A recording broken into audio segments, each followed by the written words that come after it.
손에 잡히지 않는 흐르는 물과 같은 현실 속에서 우리는 무엇을 어떻게 해야 할까요?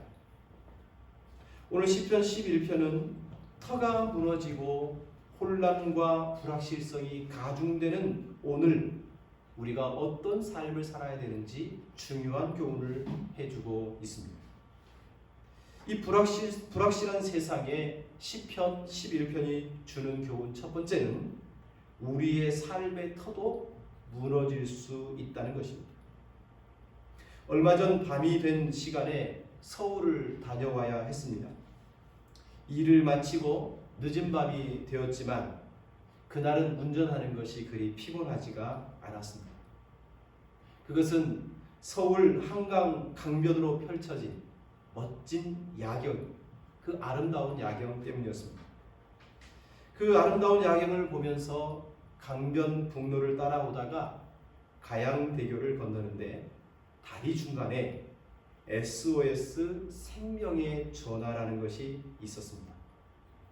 화려한 서울 야경을 한눈에 볼 수 있는 곳에 삶을 끝내려는 위기의 사람들을 위해 생명의 전화가 설치되어 있는 것이 묘한 느낌으로 다가왔습니다.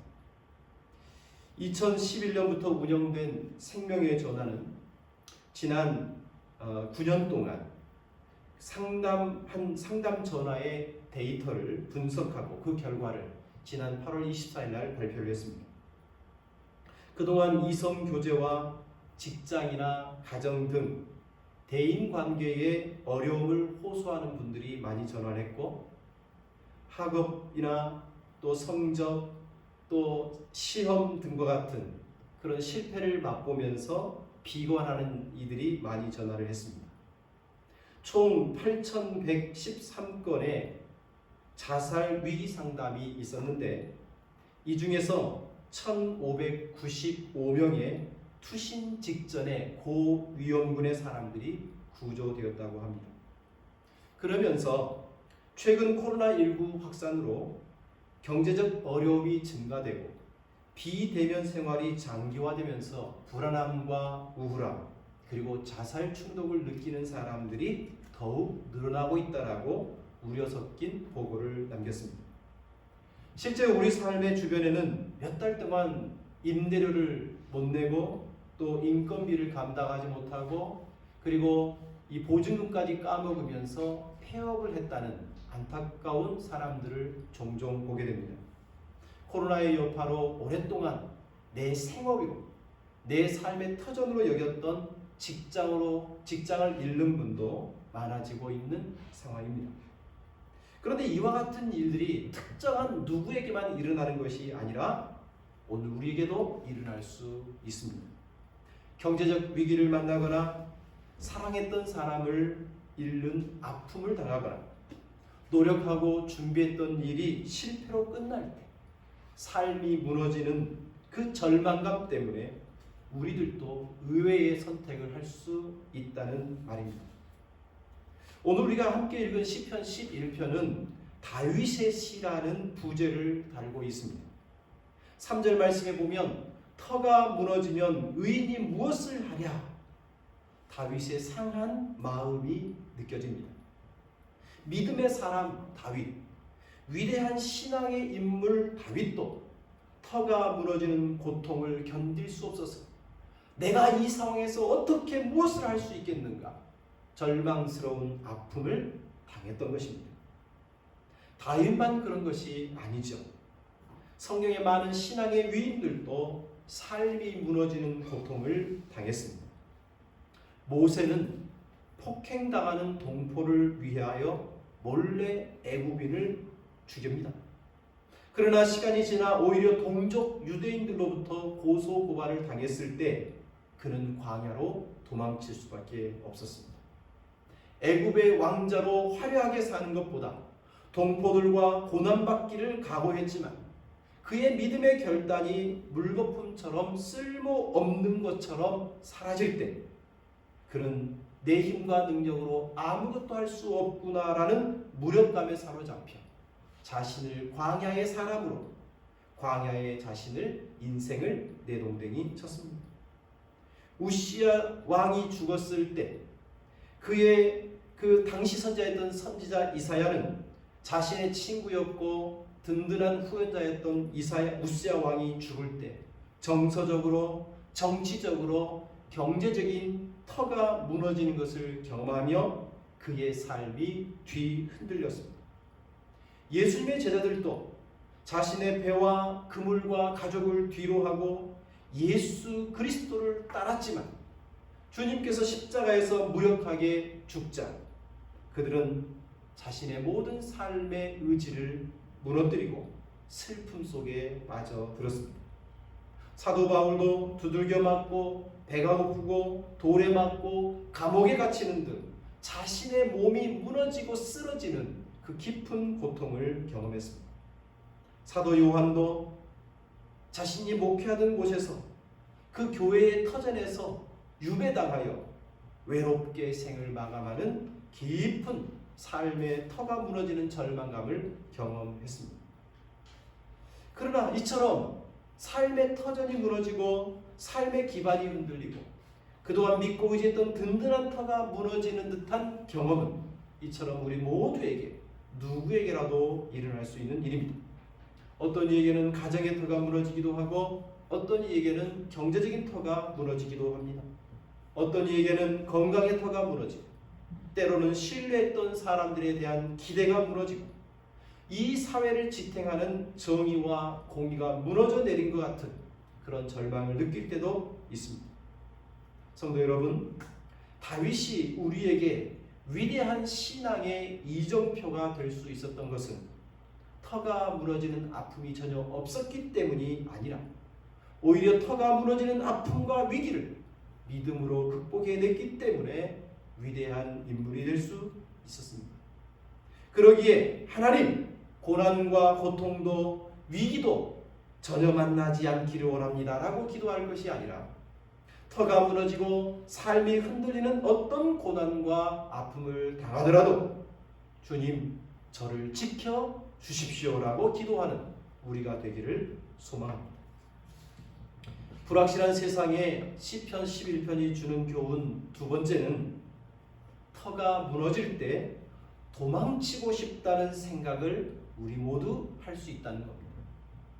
3절 말씀에 보면 다윗은 터가 무너지면 의인이 무엇을 할 거라고 했는데 여기서 의인이라는 말은 하나님을 믿고 의지하는 하나님의 백성을 가리킵니다. 즉 위기 때에는 성도들도 도망치고 싶은 생각을 할 수 있다는 말이에요. 뿐만 아니라 사람들로부터서도 도망치라는 말을 자주 듣게 됩니다. 1절 말씀을 함께 읽어보겠습니다. 내가 여호와께 피하였거늘 너희가 내 영혼에게 새같이 내 산으로 도망하라 함은 어찌함인가. 다윗은 여호와께 피했습니다. 그러나 사람들은 말하기를 다윗 여호와가 아니라 산으로 도망쳐 새처럼 이곳을 여호와를 떠나 훌쩍 떠나 산으로 도망치라고 말을 합니다. 성경에서 산은 흔들리지 않는 어렵고 위기를 당한 사람들의 든든한 피난처라는 의미를 갖고 있습니다. 그런데 지금 다윗은 하나님께로 피했지만 사람들은 하나님이 아니라 산으로 도망치라는 겁니다. 하나님이 아닌 또 다른 피난처를 찾아내라고 지금 말하고 있는 겁니다. 대부분의 사람들은 하나님보다 산, 즉 다른 피난처를 찾는 것이 훨씬 현실적이고 실제적인 것이라고 판단합니다. 삶의 터가 무너지는 현실을 만났을 때 그까짓 하나님을 믿어서 뭐해? 그까짓 기도를 한다고 해서 무슨 뾰족한 수가 나올 수 있겠어? 차라리 의사를 찾아가 보든지 은혜를 찾아가야지. 교회를 다니면 뭐해? 세상으로 도망쳐. 세상에 즐거운 것이 많잖아. 이런 소리들이 들려옵니다.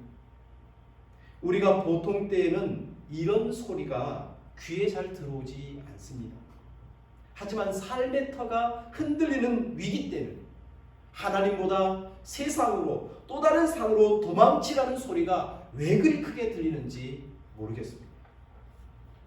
그러나 성경을 볼 때마다 발견하는 것은 하나님 외에 다른 곳을 피난처로 삼았을 때 결론이 좋지 못했다는 것입니다. 이스라엘 백성들은 위기를 만날 때마다 다윗처럼 하나님께 피하기보다는 또 다른 삶, 즉 인간적인 방법을 택할 때가 너무나 많았습니다.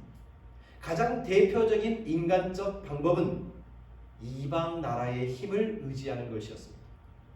때로는 애굽을 의지하고, 때로는 아수르를 의지하고, 때로는 바벨론을 의지합니다. 그 결과 어떻게 되었습니까? 과연 이방 나라의 힘이 이스라엘을 지켜주는 방패가 되었습니까? 아닙니다. 오히려 믿는 도끼의 발등을 찍힌다는 말처럼 의지했던 이방 나라에게 오히려 노략을 당하고 조공을 바치고 수모를 당했습니다. 그리고 북이스라엘은 아수르에게 짓밟히고 남왕국은 바벨론에게 비참한 최후를 맞이해야 했습니다. 그렇다면 삶의 터가 흔들리고 무너지려 할 때 의인은, 하나님의 백성은, 우리는 무엇을 어떻게 해야 하겠습니까? 불확실한 세상에 시편 11편이 주는 교훈 세 번째가 터가 무너질 때 우리의 피할 곳은 하나님의 품이라는 것을 알려주고 있습니다. 다윗은 터가 무너질 때 의인이 무엇을 어찌해야 할지를 시편 11편을 통해 알려주고 있습니다. 여러분 1절, 4절, 5절, 7절 이 말씀을 볼 때마다 지금 다윗은 여호와께서는 여호와는 하나님을 그는 찾고 구하고 있는 모습을 보여주고 있습니다. 다윗은 자신의 삶이 여지없이 흔들릴 때 하나님의 눈이 자신을 지켜보고 있다는 사실을 굳게 믿었습니다. 그리고 자신도 나를 지켜보시는 하나님을 그 시선을 떠나지 않겠다 고백하며 하나님께로 그는 달려갑니다. 언제 어디서나 여호와 하나님만 바라보는 온전한 믿음을 그는 지켜냈던 것입니다. 물론 다윗이 위기 때마다 하나님만 바라본 것은 아닙니다. 성경에 기록된 다윗에 관한 다양한 이야기들을 살펴보면 그의 인생의 위기와 환난 앞에서 다윗은 다양한 방법들을 사용하고 찾아내고 접목합니다. 물맷돌을 던지기도 합니다. 칼과 창을 사용하기도 합니다. 산으로 도망치기도 하고 굴로 피신하기도 하고 때로는 제사장에 가서 나를 좀 도와달라고 요청하기도 하고 전쟁터에서는 동료 군사들의 도움으로 구사일생하기도 했습니다. 원수 같은 블레셋의 왕들에게 도움을 구걸하기도 했었고 때로는 목숨을 부지하기 위해 미친 척 침을 질질 흘리며 연기도 했습니다. 이런 모습을 보면 다윗이 하나님만 피난처로 삼았다는 것이 좀 아닌 것처럼 의심스러워집니다. 하지만 다윗이 위급하고 어려운 일을 당할 때 다양한 방법으로 위기를 모면한 것은 사실이지만 그러나 어떤 상황 어느 순간에도 그 마음 중심에 언제 어디서나 하나님만 바라보는 그 믿음의 순결함은 포기한 적이 없었습니다. 오직 주님만 바라보는 다윗의 모습은 시편 곳곳에서 볼 수 있을 뿐만 아니라 그의 아들 솔로몬에게 남긴 유언에서 분명하게 확인할 수 있습니다. 역대상 28장 9절 말씀에 보면 내 아들 솔로몬아 너는 내 아버지의 하나님을 알고 온전한 마음과 기쁜 뜻으로 섬길지어다. 여호와께서는 모든 마음을 감찰하사 모든 의도를 아시나니 너가 만일 그를 찾으면 만날 것이요 만일 너가 그를 버리면 그가 너를 영원히 버리시리라. 다윗은 여호와 하나님이 모든 마음을 감찰하시는 분, 우리의 모든 의도를 다 알고 계시는 분이라고 고백합니다. 그러기에 다윗은 삶의 어느 순간에도 전심으로 여호와를 찾고 하나님께 도움을 구하고 끝까지 주님을 바라보는 믿음의 순결함을 지켜냈던 겁니다. 여호와 하나님을 자신의 삶의 중심축으로 삼았다는 것, 이것이 참으로 중요합니다. 그렇다면 우리가 이 불확실한 시대를 살아가는 동안 어느 순간 어떤 상황에도 주님만 바라본다는 것이 현대를 살아가는 우리에게 어떻게 적용되어야 하겠습니까? 우리가 주님만 바라본다는 것은 첫 번째로 하나님의 말씀을 묵상하며 그 말씀을 가까이 하는 것을 의미합니다. 하나님의 말씀은 하나님의 생각과 지혜의 요체입니다. 그분의 말씀을 가까이 할 때 우리 마음과 생각을 온전하게 지켜낼 수 있습니다. 하나님의 말씀을 계속 읊조리고 묵상하고 때로는 연구하고 그 말씀을 사모하여 들을 때 우리 내면에서 악한 생각이 물러가고 주님의 뜻에 집중하며 살아갈 수 있는 힘이 말씀 속에서 생기는 것입니다. 그래서 시편 1편 2절은 오직 여호와의 율법을 즐거워하여 그의 율법을 주야로 묵상하라고 요청합니다. 잠언 4장에서는 내 아들아 내 말에 주의하여 내가 말하는 것에 너의 귀를 기울이라. 그것을 너의 눈에서 떠나게 하지 말며 내 마음속에 지키라고 요구하고 있는 겁니다. 우리가 피난처 되시는 주님만 바라본다는 것은 두 번째로 주님과 끊임없는 교제와 기도의 삶을 살아가는 것을 의미합니다. 여러분, 기도는 영적인 호흡이고 주님과의 대화라고 우리는 하지 않습니까? 모든 생명체가 살아있음을 증명하는 방법 중에 하나는 호흡하는 것입니다. 마찬가지로 우리가 주님과 살아있는 교제를 나누고 있다는 것은 주님과 친밀한 관계를 유지하기 위해서 마음을 토하는 진실한 기도를 계속해서 해가는 것입니다. 골로새서 4장 2절에 기도를 계속하고 기도에 감사함으로 깨어 있으라 하고 말합니다. 시편 62편은 백성들아 시시로 그를 의지하고 그의 앞에 마음을 토하라. 하나님은 우리의 피난처시로다. 여러분과 시시로 시간마다 하나님께 마음을 토하는 우리의 마음과 주님의 마음이 교감이 되어지는 시간을 갖게 되는 것, 그것이 주님을 바라보는 것이고 우리 마음의 중심의 축이 주님이 되는 의미입니다. 세 번째로 우리가 위기의 순간, 불확실한 상황에서도 주님만 바라본다는 것은 주의 말씀에 순종하고 선한 양심에 따라 행동하는 것을 의미합니다. 우리가 하나님의 말씀과 뜻을 거역하면서 주님과 함께 동행할 수는 없는 법입니다. 거룩하신 하나님의 영, 성령은 우리의 양심을 진실하고 순결한 자리로 이끌어가 주십니다.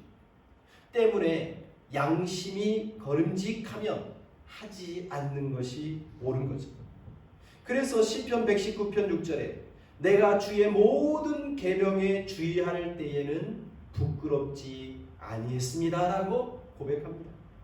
잠언 4장에도 너의 발이 행할 길을 평탄하게 하며 내 모든 길을 든든히 하라. 좌로나 우로나 치우치지 말고 너의 발을 악에서 떠나게 하라고 요구합니다. 여러분, 하나님의 인도를 받을 때에 거짓과 불의와 온갖 속임수와 타인을 괴롭히고 타인을 억압하면서 주님과 동행하는 법은 없습니다. 오히려 그랬던 과거의 우리의 삶을 돌이켜서 깨끗함으로, 정직함으로, 베풀고 나눔과 양보와 겸손과 순결의 모습으로 살아가는 것, 그것이 주님의 말씀을 따르는 것이고 그게 주님을 향한 온전히 주님을 바라보는 태도인 것이죠. 이렇게 우리가 어느 순간 어느 상황에도 피난처 되시는 주 예수를 바라볼 때 하나님은 우리를 평강으로 품어 주시는 것입니다. 이제 말씀을 마무리해야 되겠습니다. 우리는 세상을 살아가면서 터가 무너지는 절망을 경험할 때가 있습니다. 가정의 터, 경제의 터, 건강의 터, 우리 사회의 터가 흔들흔들 위기처럼 느껴지는 상황을 우리는 경험하게 됩니다. 그때 우리는 모든 것 다 집어치우고 하나님이 아닌 저 산으로, 저 세상으로 도망치고 싶은 충동을 받게 됩니다. 그러나 하나님의 백성은 여호와 하나님 한 분만을 바라봅니다. 오직 하나님의 품으로 피하는 것이 주의 백성의 합당한 삶입니다. 우리의 피난처 되시는 분은 오직 주님 한 분이기 때문입니다. 우리가 주님만 바라본다는 것은 다른 것 하지 않고 기도만 하거나 교회 안에만 머무르라는 말이 아닙니다. 상황이 어렵고 불확실성이 가속화되더라도 액체 근대와 같이 손에 잡히는 것 하나 없더라도 여호와 우리 하나님을 우리 마음의 생각의 중심축으로 삼는 것입니다. 언제 어디서나 살아계신 하나님을 향한 믿음을 거두지 않는 것입니다. 삶의 근본적이고 완전한 문제 해결은 주님 안에 있을 때 가능하다는 것을 굳게 믿는 것입니다.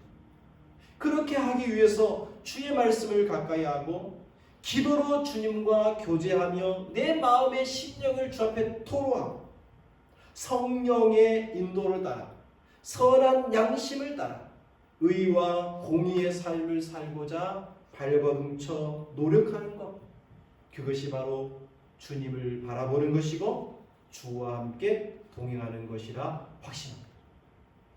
코로나19로 인해 우리의 삶의 질서들이 많이 흐트러졌습니다.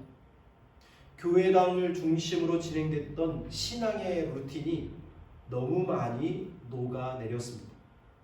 모든 성도들이 함께 누리던 주일 예배도 비대면으로 드리고 있고 만나서 반갑게 즐겁게 식사를 나누고 교제하는 일도 시간마다 날마다 드렸던 새벽 예배와 저녁 기도회도 우리는 지금 못하고 있습니다.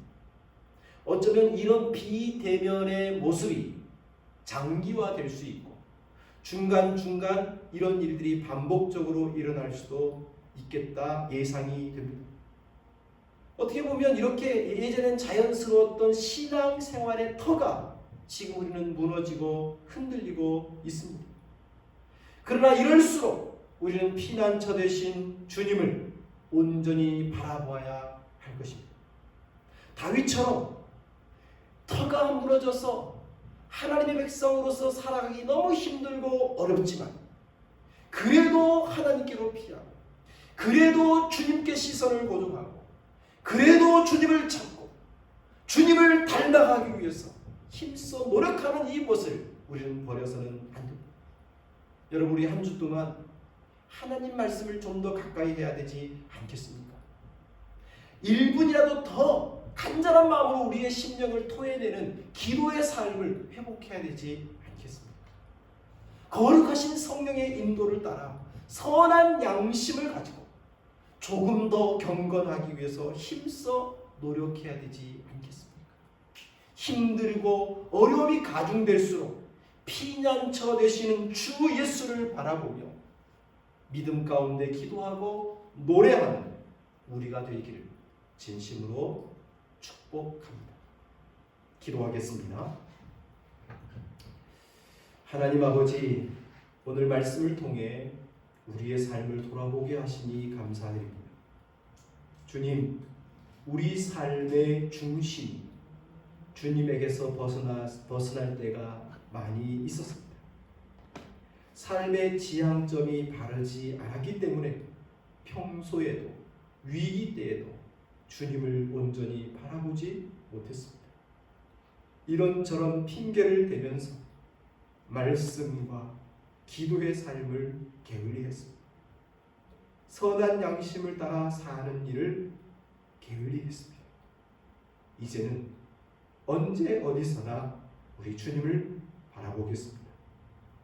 주님과 사람 앞에서 흔들리지 않는 믿음으로 살도록 힘쓰겠습니다. 주님, 이번 한 주간도 우리의 동행이 되어 주옵소서. 예수님의 이름으로 기도드립니다. 아멘.